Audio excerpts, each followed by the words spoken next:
Hey, what type of F&I manager are you? I'd like to take a few minutes and explain to you the three types of F&I managers that I encounter on a regular basis. There's the first kind, which I'm really not that fond of, and that's the F&I manager that takes advantage of things.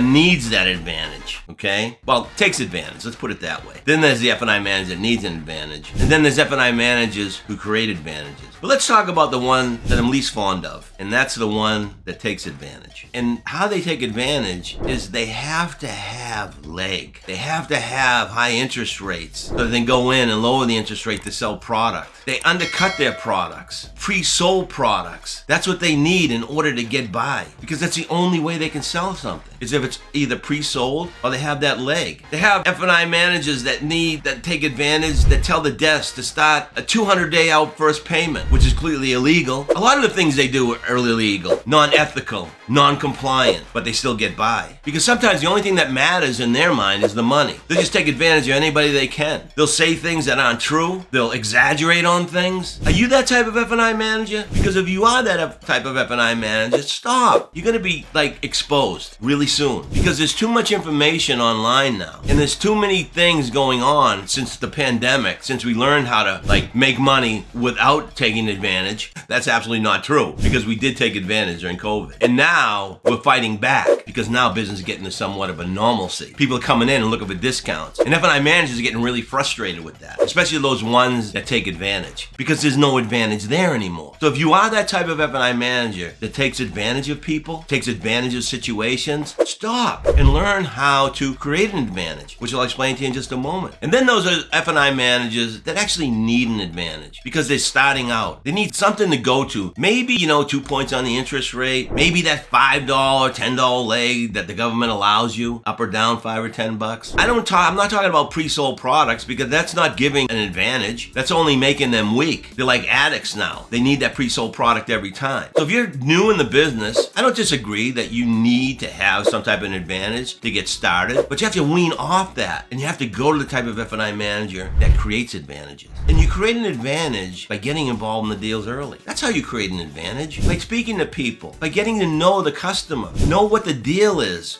work the structure of the deal with the sales department, so that when the customer gets into your office, you have some idea of how it was manufactured. Then there's a F&I managers that create advantages. When a customer says they're going to credit union, they know their local credit unions, and they know how the local credit unions work, and they're able to have really intelligent, logical conversations with those customers. They know that insurance companies in the area, what they provide their customer, so they're able to handle the customer when they say, hey, I can get that through my insurance company. Those are the F&I managers that create advantages. They create advantages by asking the customer about their driving habits, how long they plan on keeping the car, how often they do their oil changes. They talk about the previous vehicle that the customer owned, what they like most, what they like least, what they feel is different in this car. They talk about the technology. That's how they create advantages. They use evidence manuals to create advantages. They do a presentation that's more telling than selling. It's not like a roof-to-road deal. It's like this service contract pays for mechanical electrical breakdowns. The tire wheel pays for damage to your tires and wheels. So you don't have to. And they know how to handle the customer's no. When the customer looks at them and says, you know what, I'll just take my chances, they look right at them with all the confidence in the world and say, I get it, but there is a risk in taking your chances. Wouldn't you agree? The customer goes, yeah, but I'm willing to take that risk. Why would you want to take that risk when you can lock in the cost today? Because the best way to wealth in this country today is to transfer risk. Wouldn't you agree, Mr. and Mrs. Jones? That's how you create advantages in the F&I office. Stop taking advantage and stop asking for advantages and start creating advantages by, again, getting involved in these deals as they're being manufactured. Remember the buyer's journey I often talk about? The first step is the awareness stage. You got a customer who's aware they want a new vehicle. Then they go from awareness to discovery. They're discovering the vehicle they want, the accessories they want, the equipment they want. They're even discovering who they want to do business with and on what vehicle they want to do business with, which drives them to that decision stage. F&I managers who create advantages are part of that discovery stage. They don't wait till the decision's made, because once the decision's made and they weren't involved, they don't have an advantage. So create advantages throughout the sale of the car. Those are the best type of F&I managers. So take a look, check up from the neck up, take a look in the mirror and ask yourself, what type of F&I manager am I? Am I the type of F&I manager that takes advantage of people, takes disadvantageous situations? Am I the type of F&I manager that needs an advantage in order to sell? Or am I the type of F&I manager that's willing to create advantages, sell more, and make more money for both myself and for the dealership? Those are the three types of F&I managers. And if you want to become an F&I manager that knows how to create advantages, you got to check us out at Prod Prep. www.prodprep.com. You won't be disappointed. Until next time, go get them.